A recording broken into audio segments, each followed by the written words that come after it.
Open your ears and lube up your butthole. It's time for the What Do We Call It podcast. Now, here's your host. It's J-Man.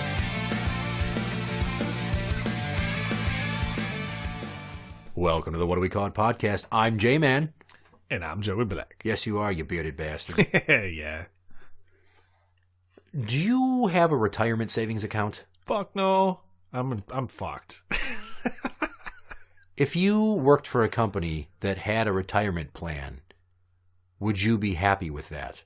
Okay, so I guess I have a 401k and stuff like that, and I have some stock options. Stock Yeah, options. I got some stock in my companies and stuff. But as of right now, it's not enough to no, absolutely not even close for retiring. I would have to still work here for fucking ever. Until you're 85 or 90. Yeah, I'm just kind of hoping for the apocalypse. Or just be like, well, I'm 65. Something like that, yeah. Fuck. Well, read up on what 401ks really are. Okay. It's like an IOU. It's a promissory note. Okay. There's no telling if that money is going to be there. Yeah. Just like stock options are intangible. Sure. The 95-year-old company who makes Peeps Candy wants to block new hires from enrolling in the multi-employer pension plan it has offered workers for decades and runs along with nearly 200 other companies. Okay. Just Born Quality Confections is trying to stop new employees from joining the plan to avoid paying a $60 million fee required under federal law to maintain the program and set forward money so that they can pay the pensions they've already promised for the future. Huh. It claims doing this, avoiding paying, will help them, quote, stay competitive. Bullshit! What? Which I always love that phrase, stay competitive. Yeah, what is that? What? It It's not means, helping you sell your shit. It means the bubble has burst. Right. Just like Ziggy saying, well, the Vikings can never be competitive if we don't get a new arena. If we don't get a new stadium, how will the team ever be competitive? Sure. What you're really saying in your doublespeak is, how can I keep making money off of this sports team that I run like a business, even though it's a professional sports franchise, if you don't give me a fancy new Taj Mahal to display them in with all these new extra expensive eateries and all these amenities and other bullshit? Yeah. I haven't been there yet.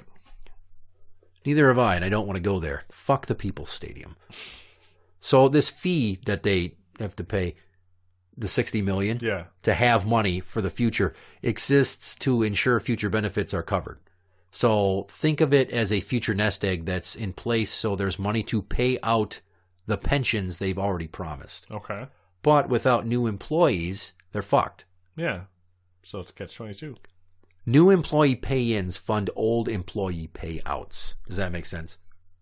Yeah. Whatever the new employees pay in, that gets put out to the people leaving their pensions and whatnot. So if you work for a company for 30 years and you're paying into a pension plan, and they say they're going to supplement what you put in with an equal amount or a percentage every year, and what's frequent is they'll say you will get 1% of your annual gross times however many years of service, 30 and above.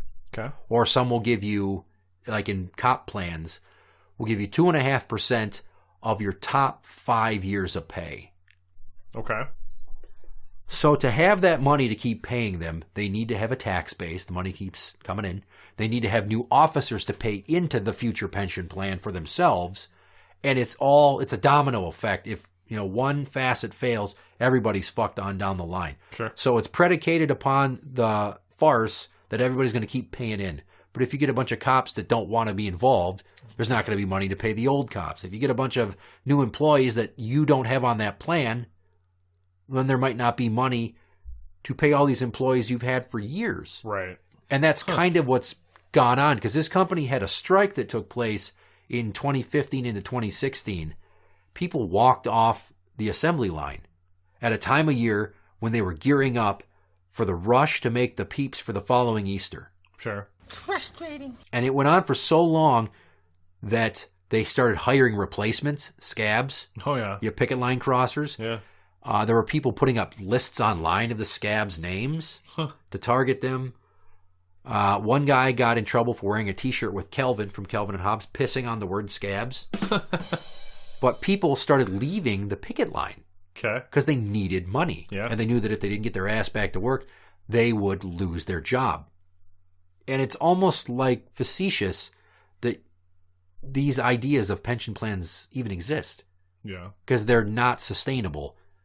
There's a certain number of factors that must all go right. It's just like if you're the 9th place team in the West, the last 2 weeks of the NBA season, you're not yet eliminated. You need A, B, C, and D to happen, so E, you make the playoffs. Right. So many working parts, and it involves the company's profitable, and the market's still there. They can keep expanding. People are still paying into the system. The government's not fining you for trying to opt out of the system like they are now. Right. It reminds me a lot of the U.S. Postal Service. Okay. Are you familiar with why they're so fucked? No. Years ago, they had not only a pension plan, but a health care benefits plan. Okay. For their retired employees. And with that, the government said, here's the deal. You need to pay X amount up front so you can cover these promises. And it put them so far in the red, it bankrupted the United States Postal Service. In addition to this, it was a time when email was getting big. Sure. And bill pay was growing. And the number of stamps being purchased and letters sent and packages mailed was not the same because people were doing it via FedEx, UPS, other courier services. Right. So this was the perfect storm of adversity. Sure. That for years, the USPS has not been profitable. So that's why they keep raising the cost of stamps and the cost of mail shit. Yeah. Which makes sense. But why would you have this? People should individually save for the future. Yes, it's nice that your company will say, come work for us. We want to get people. We're going to have pension plans. Come to us and we'll supplement your income. Right. So you have something when you retire. Like my dad's retired now. Yeah. So he's starting to collect his Social Security and his retirement pension from the state. Yep. He just retired recently, didn't he? Like last year or something like that? He retired officially in January. Oh, okay. So it was the beginning of this year. Okay. So he had like a party in September, and then he was going to retire in October, then November, and then it finally fucking happened in January. Gotcha. You know, correctional officers in this state, no matter what level they're on, they can pay into PARA. It's the state pension program. Okay. And it covers state, county, I believe also federal. And you pay into that. And once you get to a certain age, you can retire with your rule of 90, because that's what my old man had. And then for every year you work over that rule of 90, if you don't know what rule of 90 is. I was just going to ask you what it was. Rule of 90 is your age plus your years worked. Okay. So if you've worked for the state for 40 years and you're 60 years old, meaning you started back when you were 20, that equals 100. Okay. You had rule of 90 10 years prior. You got to get that 90 mark. But once you get to that maturation process of how long you've been there, you're tenured, you can start drawing from it once you retire. But the longer you stay over a certain point, the more you get monthly, which encourages people to work for the government even longer. Sure. Which is not fun to do. Yeah. Because, I mean, it's like they own you. One thing I can relate this to is my uncle drove trucks over the road. Okay. For a major food distributor. Sure. I won't name names. Yeah. But this company recently... You mean like semis, like big rigs and shit, right? Mm-hmm. Okay. He drove for them for like 30-some years. Okay. And then he retired. And in the last few years, and he's dead now, but my aunt had to go with him. They were fighting. Everybody that was part of his pension group had to band together to sue the company because they were going to try to halve their pensions. Halve, halve, as in cut in half your benefits. Yeah. Because they couldn't afford it anymore. Yeah. They're not bringing in the money like they used to. They can't deliver on the promise. Yeah. So think of your 401k. You work where you work for another 25, 30 years and you retire. And that money's not there all of a sudden. Or you're retired and you're getting your money for a few years, but suddenly, nope. Right.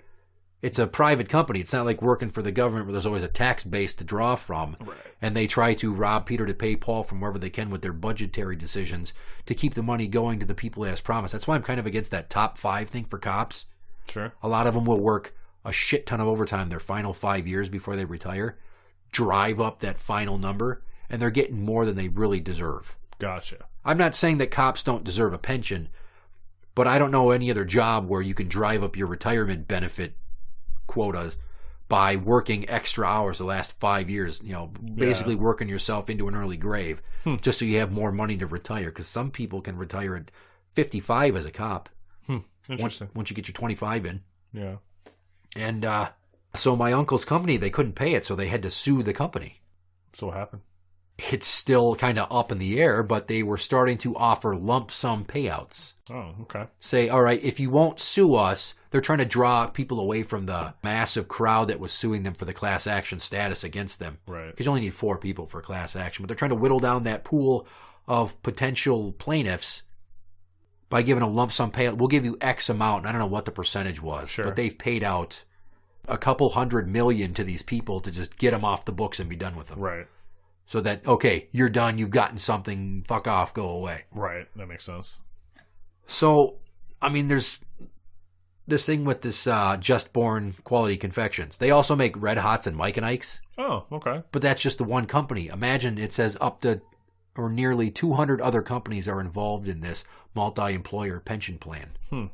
If these companies start going under because jobs go overseas, which happens all the time, well, that's one less pensioner paying into the plan for everybody to deduct from. Right. Another factor that it's relying upon. It sucks. Yeah, that's craziness.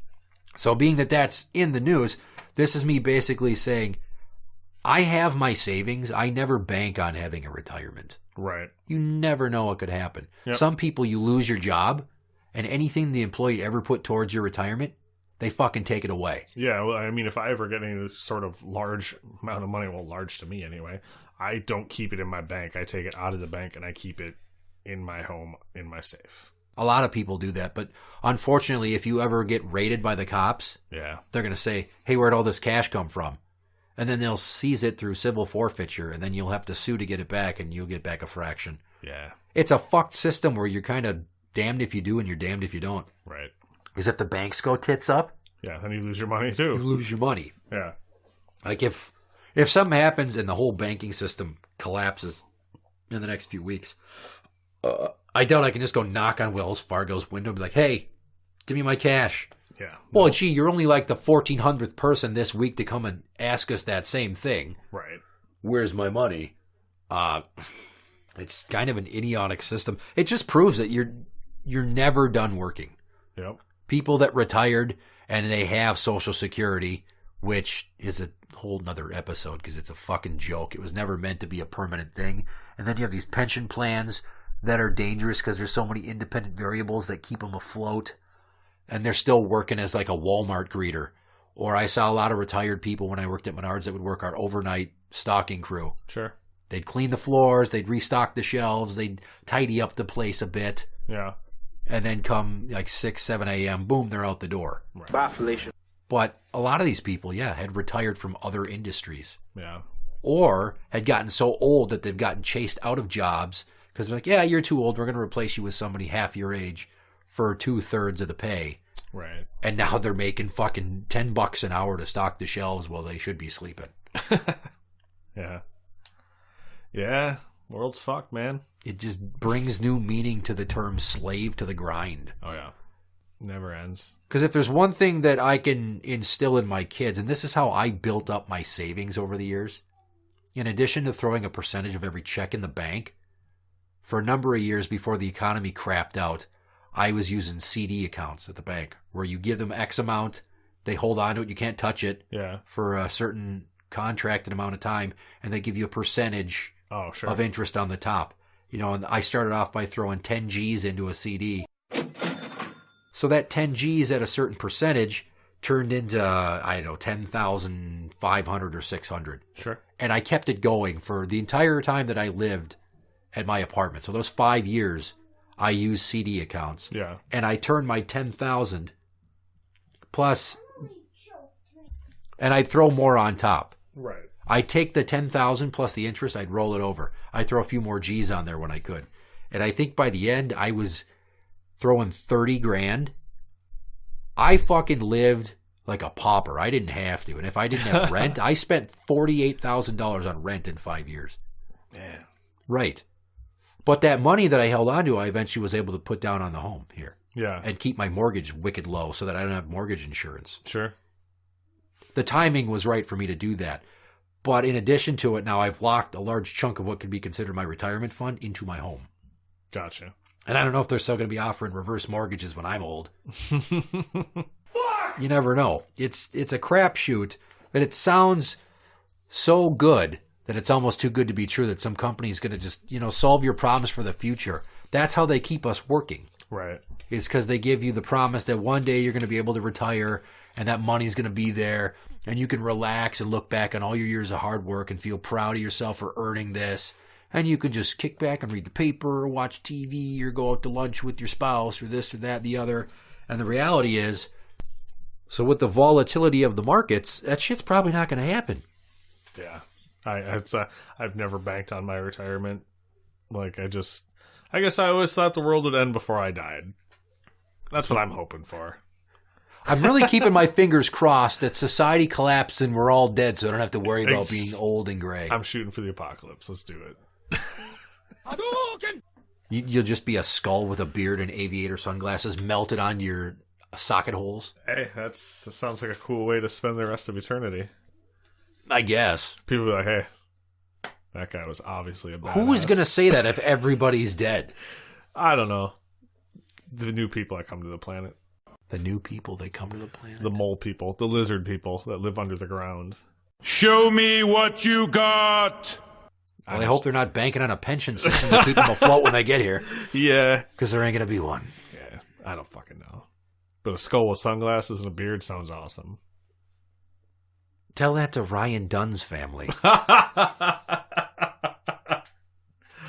Oh, that's harsh. I'm sure that wasn't a very pretty sight. Oh, man. And you can bank on that.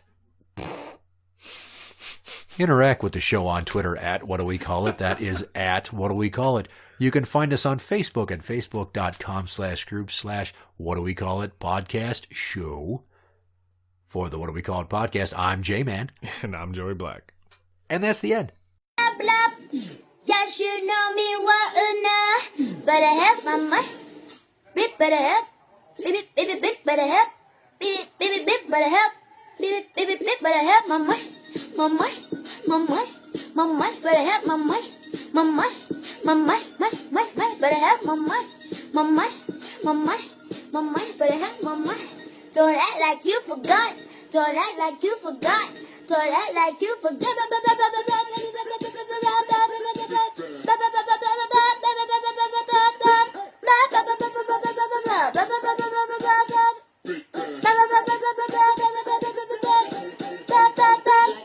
You should.